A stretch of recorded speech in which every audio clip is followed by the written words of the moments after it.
đầy tình cảm và gắn bó đỉnh cao. Hạnh phúc của họ sẽ tuyệt vời và ý nghĩa tới suốt trăm năm. Một lần nữa xin được chúc mừng hai bạn.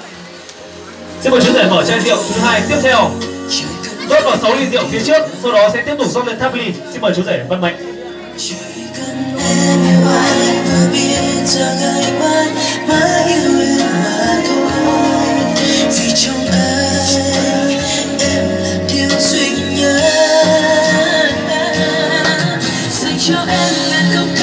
Xin mời chú rể và cô dâu rót lên 6 ly rượu phía trước ạ.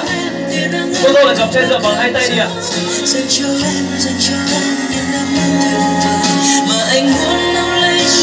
Mỗi một ly một chút thôi ạ.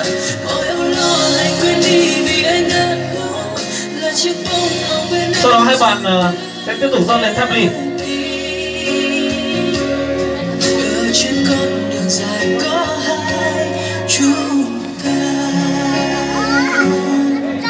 Từng dòng rượu đỏ đang chảy giống như mật ngọt đang chảy trong trái tim của chú rể Văn Mạnh và cô dâu Thúy Liên. Chúc cho mật ngọt đó sẽ chảy mãi giống như tình yêu luôn lan tỏa.